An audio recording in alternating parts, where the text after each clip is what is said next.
आज Guru Nanak engineering college में श्री नानक झीरा Sahib foundation द्वारा आयोजित फाउंडर डे और सरदार जोगा सिंह जी कल्याण कर्नाटका अवार्ड 2022 का आयोजन किया गया। इस कार्यक्रम में मुख्य अतिथि के रूप में कर्नाटका के राज्यपाल श्री थावरचंद गहलोत रहे। अतिथि के रूप में विधायक रहीम खान, कर्नाटका उच्च न्यायपाल के रिटायर्ड जज एनके पाटिल। समारोह की शुरुआत सरदार जोगा सिंह जी को श्रद्धांजलि देकर की गई। इस अवसर पर राज्यपाल श्री थावरचंद गहलोत द्वारा सरदार जोगा सिंह की बायोग्राफी का विमोचन किया गया। इसके बाद विभिन्न क्षेत्रों में अपना योगदान देते हुए सेवा करने वालों को राज्यपाल श्री थावरचंद गहलोत ने अवार्ड से नवाजा। इस अवसर पर अवार्डी सरदार कुलतार सिंह साधवान, सरदार चिरंजीवी सिंह, सरदार जितेंद्र सिंह और डॉक्टर विक्रमजीत सिंह ने बात की। इसके अलावा विधायक रहीम खान ने अपने विचार व्यक्त किए। कार्यक्रम में स्वागत भाषण संस्था की उपाध्यक्ष रेशमा कौर ने दिया। अंत में राज्यपाल श्री थावरचंद गहलोत ने संबोधन किया।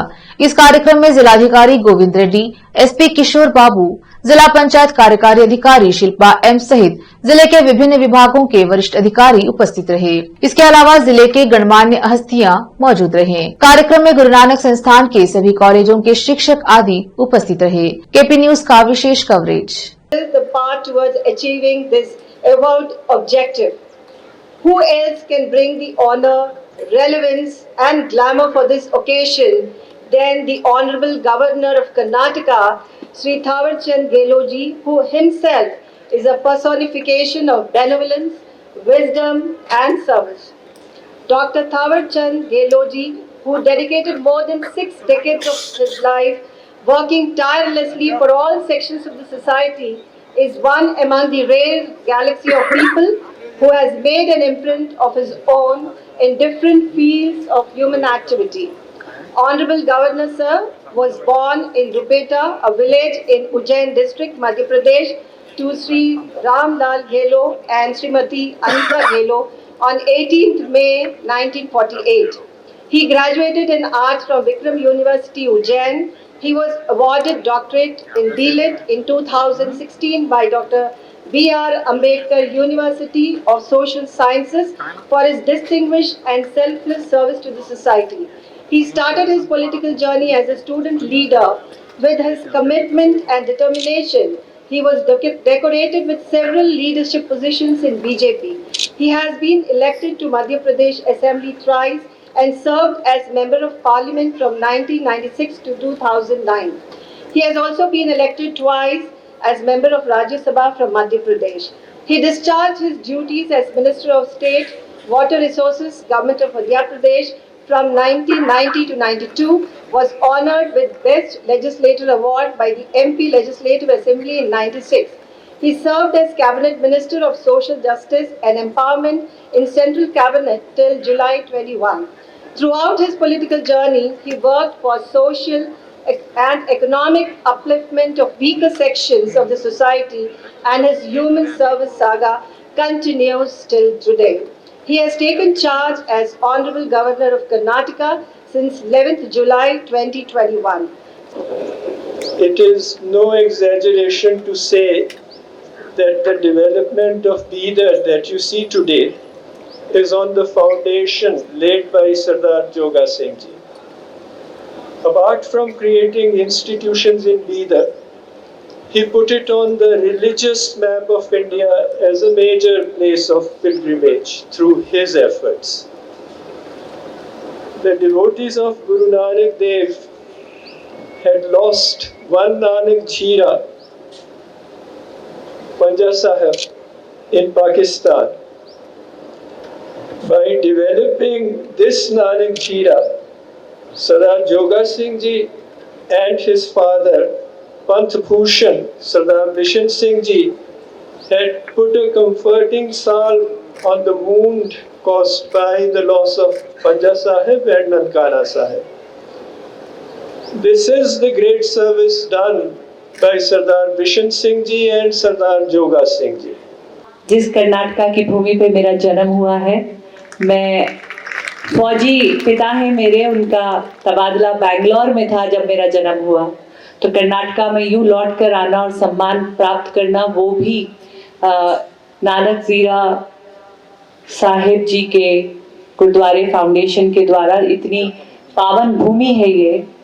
और बहुत ही आदरणीय, बहुत ही लोकप्रिय थावर सिंह जी के हाथों ये अवार्ड को पाना, ये शायद आदरणीय प्रधानमंत्री मोदी जी और उन्हीं के कार्यकाल के दौरान आई हुई प्रखर नीतियों का नतीजा है कि एक महिला जो 46 वर्ष में शरीर का 2/3 हिस्सा लकवाग्रस्त होते हुए उठती है, खेलती है और भारत की पहली महिला बन जाती है पैरालंपिक का मेडल लाने।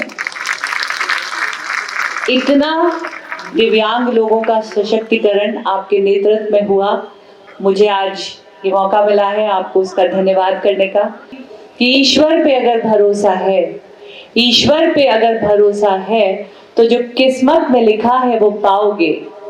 ईश्वर पे अगर भरोसा है तो जो किस्मत में लिखा है वो पाओगे, लेकिन अगर खुद पे भरोसा है तो ईश्वर भी वो लिखेगा जो तुम चाहोगे। जय हिंद, जय भारत। गुरु ग्रंथ साहिब महाराज जी की एक तुक ने जीवन बदल दिया है इस नाचीज का। वो क्या लिखा था? बिच दुनिया सेव कमाइए ता दर गए पैशन पाइए।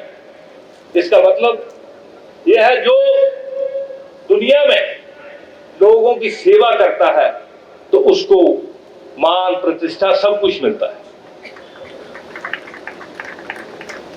शायद वही हुक्म था कि लोगों की सेवा में लग गए यहां से एजुकेशन लेने के बाद, और बहुत बड़ी विजडम यहां से मेरे को मिली जब गुरु ग्रंथ साहब जी महाराज की वाणी में, क्योंकि हम तो छोटी छोटी बातों पे झगड़ा करना शुरू कर देते हैं। किसी ने हमारी पसंद का रंग नहीं पहना, उस पर झगड़ा करना शुरू कर देते स्वामी जी। लेकिन गुरु साहब का तो हुक्म यह है, वेद कतेब कहो मत झूठे, झूठा जो ना विचारे। वो कहते हैं किसी को झूठा मत बोलो, किसी ग्रंथ को झूठा मत बोलो।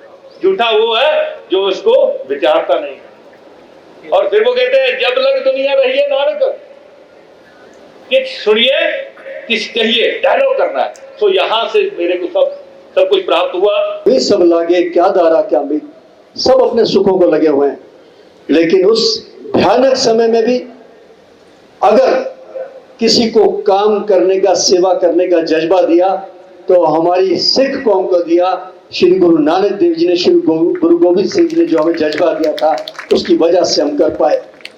जब भी मुझे किसी का फोन आता था रात को 2 बजे, 2:30 बजे, 3 बजे कि शंटी जी आप मौत से खेल रहे हैं, तो मैं एक ही जवाब देता था कि 25 साल से यार हम शहीद भगत सिंह सेवा दल चला रहे हैं, एक फौजी की तरह, बिना किसी सपोर्ट के। आज देश के ऊपर इतनी बड़ी विपदा आई है, युद्ध लगने पर फौजी अगर घर के अंदर सो जावे और मर जावे तो शहीद नहीं कहलाएगा। मौत आनी है तो शमशान घाट में आए। और एक बात बोलते थे कि मोहे मरने का चाव है, मरूं तो हर के द्वार, उससे बड़ा कोई द्वार नहीं है जो शमशान घाट है। ईश्वर ने हमें मौका दिया सेवा का। कबीर सिंह जी, उनके पिताजी जोगा सिंह के बारे में कितना बोले तो भी कम है। ये हमारे बिदर के लिए एक बहुत बड़ी देन है।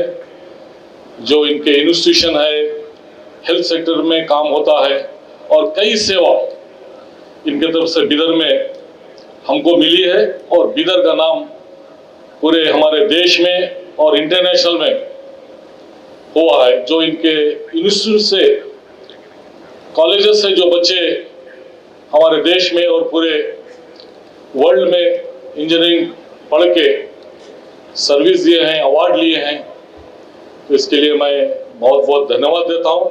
And I'm happy कि Sardar Balbir Singh ji and his dedicated, illustrious wife Sardarni Reshma ji and their sons and daughter-in-law, who is herself an engineer and mathematics scholar and doing PhD, they are the torch bearer of Sardar Joga Singh ji, and it is our duty to support them. So on this occasion, I will make 2 announcements. That I had many positions, but Galot Sahab knows when he was Minister of Social Justice and Empowerment, and we had set up. आज बहुत सारे महानुभावों को इसके अंतर्गत सम्मानित किया गया है। मैं उन सभी महानुभावों को बधाई और शुभकामनाएं देता हूं। मंच पर बैठे हुए बहुत से महान व्यक्तियों को भी सम्मानित किया गया है। मैं उनसे अनुरोध करता हूं कि वो भविष्य में भी अच्छा कार्य करते रहे और दूसरों को प्रेरित करने की कोशिश करते रहे। आज इस उत्कृष्ट कार्य करने वाले महानुभावों को जो सम्मान दिया गया है, उनसे भी अनुरोध करता हूं कि शेष जीवन में भी वो इसी प्रकार का काम करते रहें ताकि दूसरों को भी अच्छा काम करने की प्रेरणा मिलती रहे।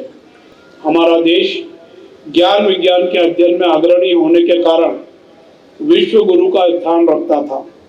हमारी शैक्षिक एवं सांस्कृतिक परंपरा अति प्राचीन है, जो वसुधैव कुटुंबकम के दर्शन पर केंद्रित होकर सर्वे भवन्तु सुखिनः सर्वे सन्तु निरामया की भावना से प्रेरित है। निश्चित रूप से हमको भी इस आधार पर अपनी कार्यशैली बनाकर आगे बढ़ने की आवश्यकता है। देश के माननीय प्रधानमंत्री जी ने शिक्षा को कौशल और नैतिक मूल्यों से जोड़कर एक भारत श्रेष्ठ भारत और आत्मनिर्भर भारत बनाने के लिए प्रतिबद्धता दर्शाई है। हमको इस सोच को आगे बढ़ाने के लिए सहयोग देने की आवश्यकता है। मेरा आपसे अपील है कि देश के विकास में आप सब सहभागी बने।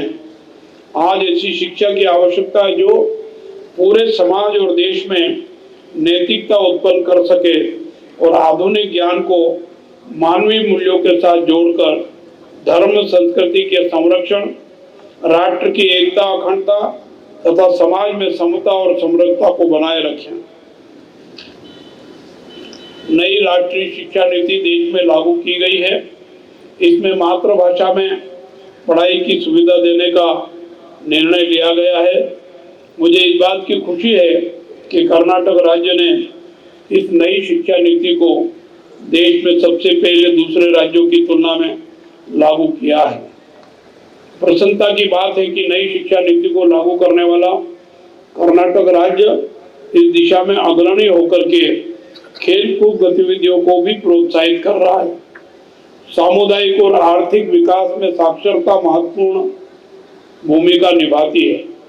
देश में साक्षरता की पुरुष और महिलाओं में कमी है। इस कमी को दूर करने की दृष्टि से हमें प्रयास करना चाहिए।